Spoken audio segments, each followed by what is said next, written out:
श्री स्वामी समर्थ अवधूत चिंतन श्री गुरुदेव दत्त. ताई दादांनो, एका नवीन व्हिडिओमध्ये तुमचं स्वागत आहे. पाऊस हा खूप कमी पडतोय आमच्या भागात, म्हणजे विदर्भात. तर आय होप तुमच्याकडे कसा पडतोय. म्हणजे यावर्षी पावसाळा हा कमीच आहे. तर इथे आपली देवपूजा नेहमीसारखी आपली सेवा सुरू असते. स्वामीची पूजा, स्वामी सेवा, स्वच्छता, देवघराचं सगळ्या देवांना आंघोळ घालणे, चंदन, फूल, या सगळ्या गोष्टी आपण करतच असतो. पण आपण या गोष्टी जीवनात खूप काही, म्हणजे धन दौलत या गोष्टीसाठी नसून आपल्याला सुख, मनाची शांती, आपली आनंदी अवस्था, समाधान जे आहे त्यांना तृप्त राहण्यासाठी, म्हणजे जीवन जगण्याचा अनुभव जो शिकतो किंवा जो अनुभव आपल्याला येतो, त्यासाठी आपण ही सेवा करावी.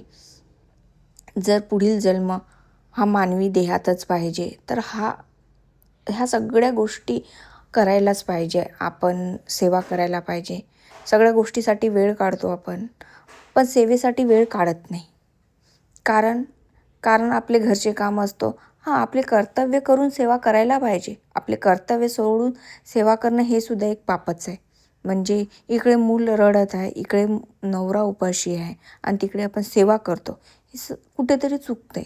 पण त्यांना त्यांचं मन तृप्त करून जर आपण आपली सेवा करत असेल तर यापेक्षा चांगली सेवा अजून दुसरी काय असू शकते. म्हणजे कर्तव्य पाळूनच, म्हणून म्हणतात ना, स्वामी भिवू नको, मी तुझ्या पाठीशी आहे, तू तुझे कर्तव्य करत राहा आणि करता करता माझी सेवा कर. हेच खरं मानवी सेवा आहे. तर आता मी स्वतःला रोज सगळ्या देवांना चंदन लावलं की मी स्वतःला चंदन लावून घेते.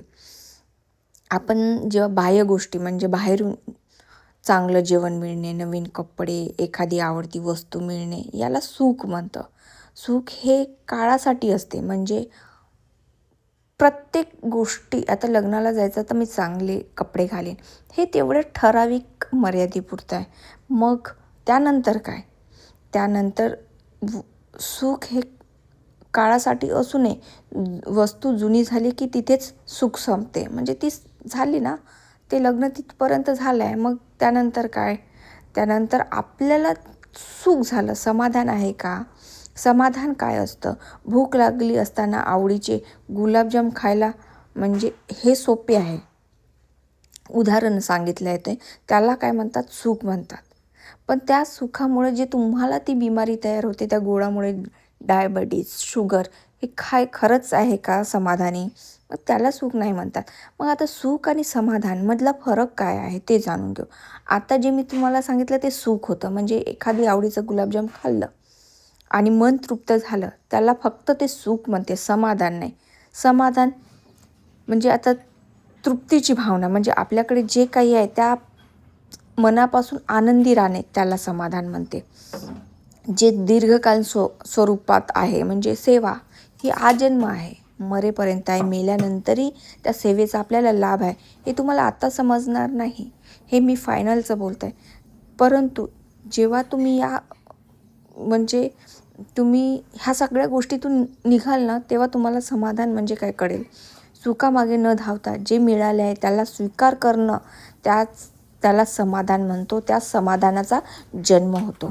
गुलाबजाम नाही मिळाले तरी ते साधे जेवण ताटात आहे, ते आनंदाने पोटभर खाऊन तृप्त होणे, याला समाधान म्हणते. सुख संपू शकते पण समाधान कायम टिकून राहते. आता बघा, जीवन जगणं काय असतं?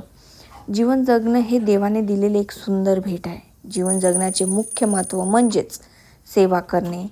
आपल्याला पर्यायी, म्हणजे जिथपर्यंत आपल्याला आवश्यक आहे ती गोष्ट असली तरी झालं.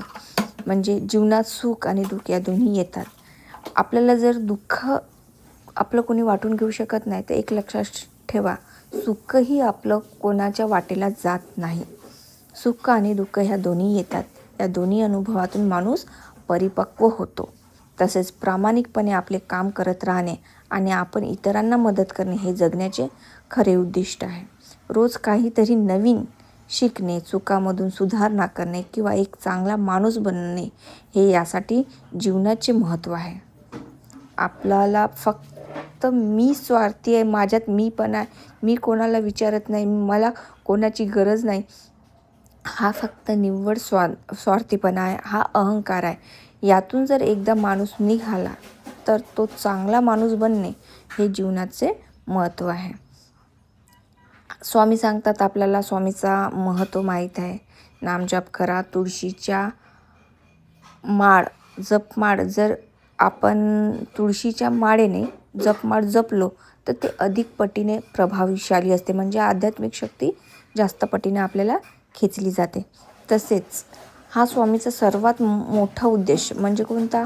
मी भिवू नको, मी तुझ्या पाठीशी आहे. आयुष्यात कितीही मोठे संकट आले तरी घाबरू नका. स्वामी हे तुमच्या आशीर्वादाला आणि तुमच्या पाठीशी, आणि आपण म्हणतो ना, निशंक हो रे मना, निर्भय हो रे मना, प्रचंड स्वामीबळ पाठीशी. इतकं स्वामीबळ पाठीशी राहीन, स्वामीचा आशीर्वाद आपल्याला नेहमी असतो. कर्म करत राहा, आळस करू नका, आळस सोडून द्या. स्वतःचे कर्तव्य प्रामाणिकपणे पाळा. फळाची चिंता करू नका. मीच सगळे करतो हा घमंड आणि अहंकार मनातून काढून टाका. मीपणा हा मनातून काढून टाका. सर्वांशी प्रेमाने वागा, नम्रतेने वागा, आणि नाही वागणं होत असेल तर तुम्ही शांत बसा. हा सर्वात मोठा गुणधर्म. ईश्वरावर पूर्ण श्रद्धा ठेवा, विश्वास ठेवा. कठीण काळात संयम ठेवा, आणि वेळ बदलते, वेळ नेहमी बदलत असते हे तुम्ही नेहमी लक्षात ठेवा. त्यानंतर मी रोज आपला अध्याय वाचते. अध्याय वाचल्यानंतर आपलं नेहमीप्रमाणे नमस्कार करून नतमस्तक होऊन स्वामीसमोर क्षमा मागते की दिवसभरातून ज्या माझ्या हातून चुका झाल्या असतात त्या माफ करावा, आणि मला अजून शक्ती दे, मला अजून धैर्य दे, माझ्या भक्तीला अजून सामर्थ्य आणि पाठिंबा दे, की मला वेळ भेटली पाहिजे भक्तीची, आणि मी भक्ती करायला नेहमी सामर्थ्य असले पाहिजे.